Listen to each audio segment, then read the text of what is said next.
And now, Chapter 7, Salvation of Tṛṇāvarta.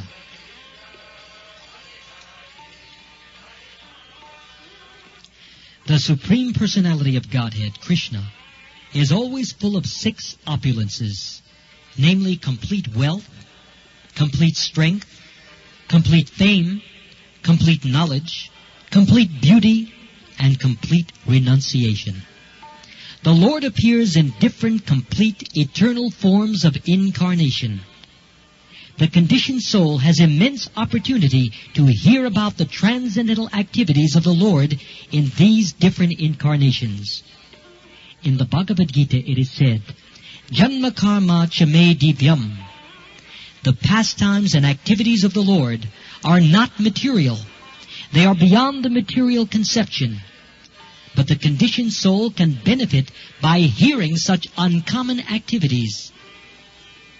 Hearing is an opportunity to associate with the Lord.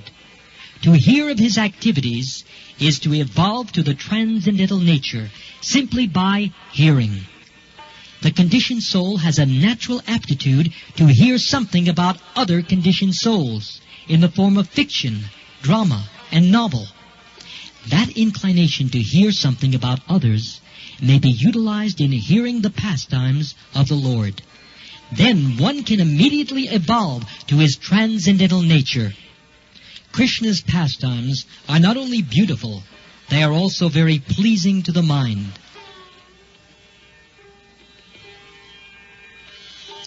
If someone takes advantage of hearing the pastimes of the Lord, the material contamination of dust accumulated in the heart due to long association with material nature can be immediately cleansed.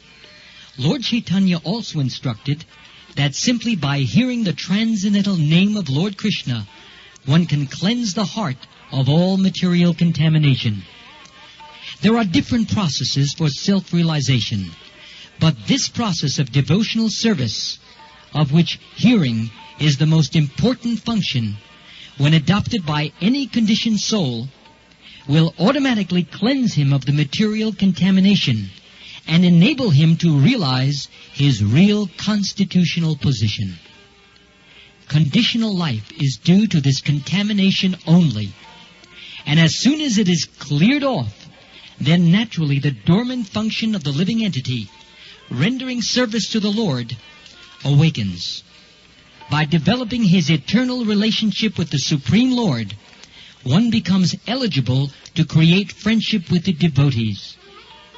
Maharaj Parikshit recommended, from practical experience, that everyone try to hear about the transcendental pastimes of the Lord. This Krishna treatise is meant for that purpose, and the reader may take advantage of it to attain the ultimate goal of human life.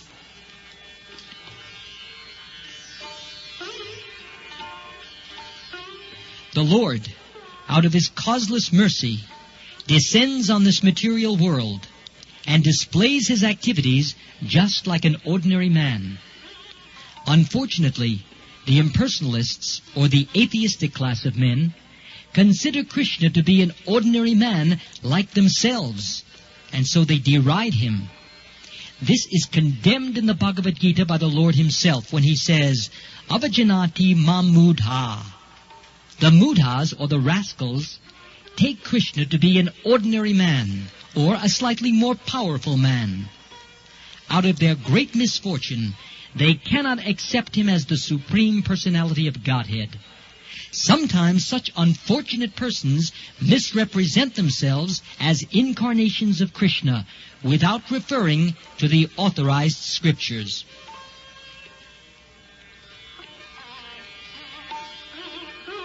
When Krishna grew up a little more, he began to turn himself backside up.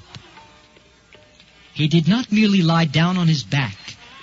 And another function was observed by Yashoda and Nanda Maharaj, Krishna's first birthday. They arranged for Krishna's birthday ceremony, which is still observed by all followers of the Vedic principles. Krishna's birthday ceremony is observed in India by all Hindus, irrespective of different sectarian views. All the cowherd men and women were invited to participate, and they arrived in jubilation. A nice band played, and the people assembled enjoyed it. All the learned Brahmins were invited, and they chanted Vedic hymns for the good fortune of Krishna. During the chanting of the Vedic hymns and playing of the bands, Krishna was bathed by Mother Yashoda. This bathing ceremony is technically called Abhishek, and even today this is observed in all the temples of Vrindavan as Janmashtami Day, or the birthday anniversary of Lord Krishna.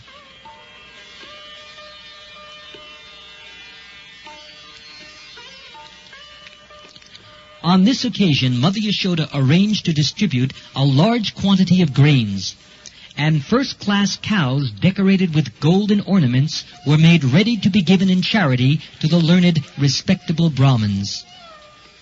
Yashoda took her bath and dressed herself nicely, and taking child Krishna, duly dressed and bathed, on her lap, she sat down to hear the Vedic hymns chanted by the Brahmins.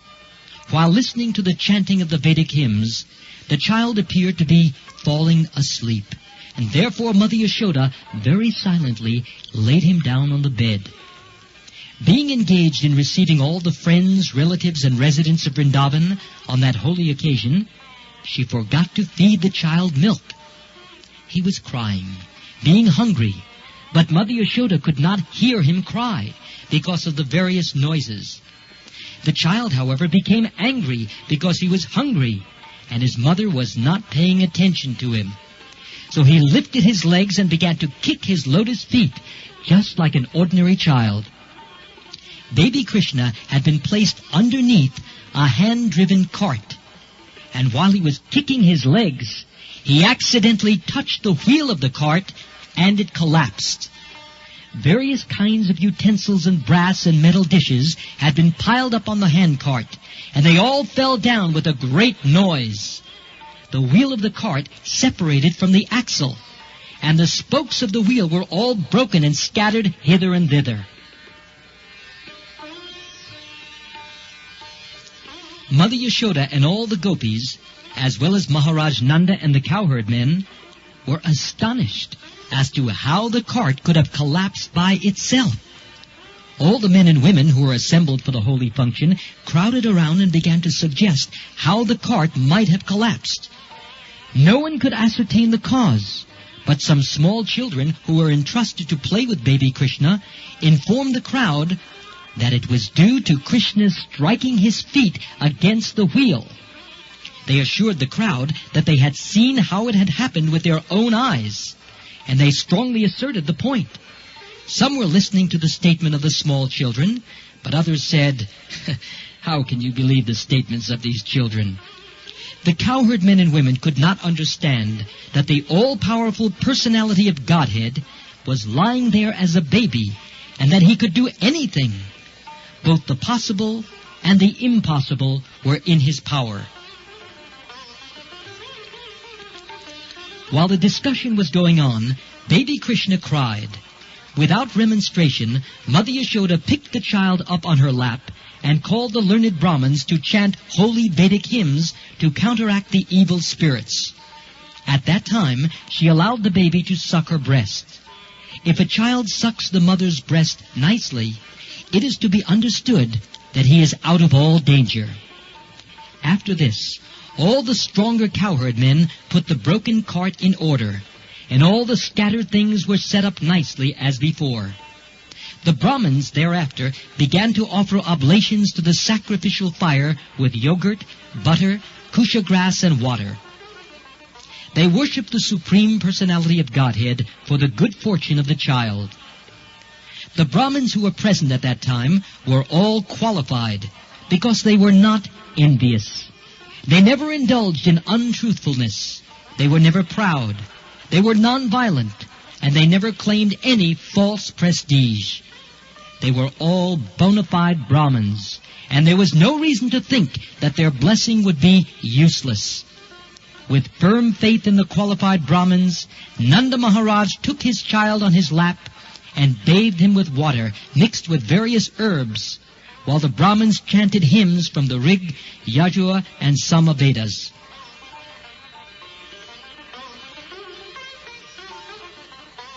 It is said that without being a qualified Brahmin, one should not read the mantras of the Vedas. Here is the proof that the Brahmins were qualified, with all the Brahminical symptoms. Maharaj Nanda had also full faith in them. Therefore they were allowed to perform the ritualistic ceremonies by chanting the Vedic mantras. There are many different varieties of sacrifices recommended for different purposes, but the mantras are all to be chanted by qualified Brahmins. And because in this age of Kali, such qualified Brahmins are not available, all Vedic ritualistic sacrifices are forbidden. Sri Chaitanya Mahaprabhu has therefore recommended only one kind of sacrifice in this age, namely Sankirtan Yajna, or simply chanting the Maha Mantra. Hare Krishna, Krishna Krishna, Hare Hare, Hare Rama, Rama Rama, Hare Hare.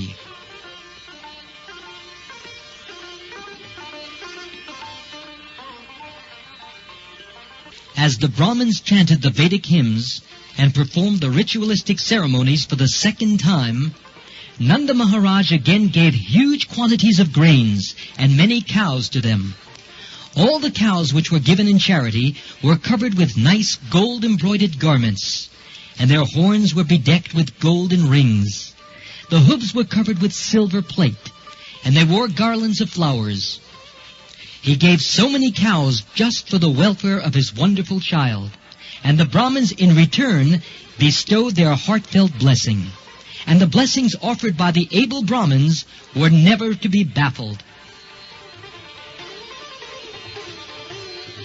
One day, shortly after the ceremony, when Mother Yashoda was patting her baby on her lap, the baby felt too heavy, and being unable to carry him, she unwillingly placed him on the ground. After a while, she became engaged in household affairs.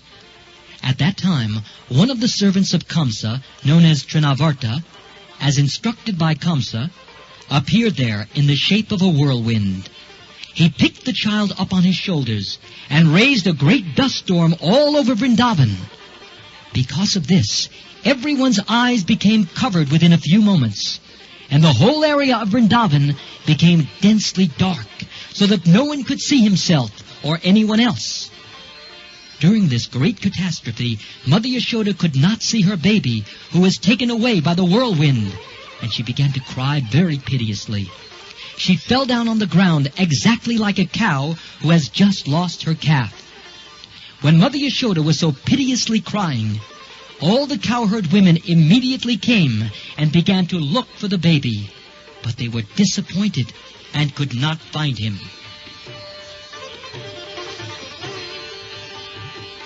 The Tṛṇāvarta demon, who took baby Krishna on his shoulder, went high in the sky, but the baby assumed such a weight that suddenly he could not go any further, and he had to stop his whirlwind activities. Baby Krishna made himself heavy and began to weigh down the demon. The Lord caught hold of his neck. Tṛṇāvarta felt the baby to be as heavy as a big mountain, and he tried to get out of his clutches, but he was unable to do so, and his eyes popped out from their sockets. Crying fiercely, he fell down to the ground of Vrindavan and died. The demon fell exactly like Tripura, who was pierced by the arrow of Lord Shiva. He hit the stone ground, and his limbs were smashed. His body became visible to all the inhabitants of Vrindavan. When the gopis saw the demon killed, and child Krishna very happily playing on his body, they immediately picked Krishna up with great affection. The cowherd men and women became very happy to get back their beloved child Krishna. At that time, they began to talk about how wonderful it was that the demon took away the child to devour him, but could not do so. Instead, he fell down dead. Some of them supported the situation, saying, "This is proper, because those who are too sinful die from their sinful reactions, and child Krishna is pious. Therefore he is saved from all kinds of fearful situations.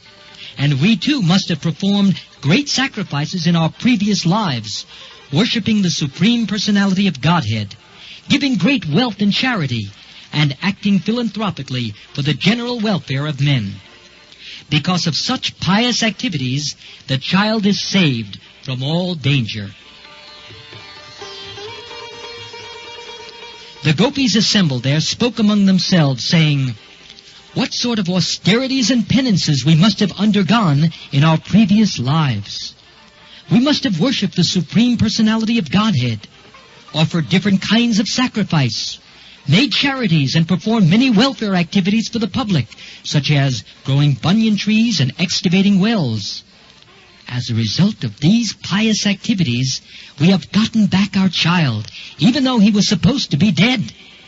Now he has come back to enliven his relatives." After observing such wonderful happenings, Nanda Maharaj began to think of the words of Vasudeva again and again.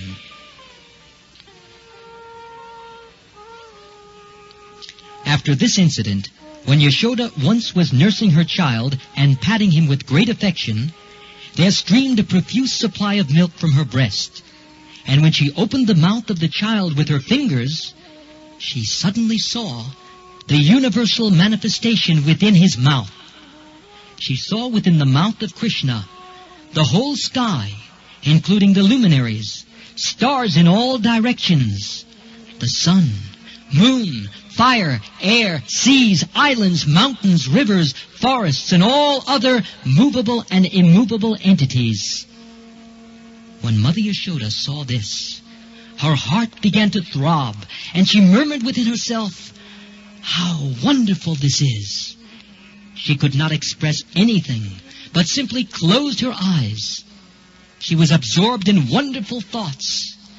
Krishna's showing this universal form of the Supreme Personality of Godhead, even when lying down on the lap of his mother, proves that the Supreme Personality of Godhead is always the Supreme Personality of Godhead, whether he is manifested as a child on the lap of his mother or as a charioteer on the battlefield of Kurukshetra.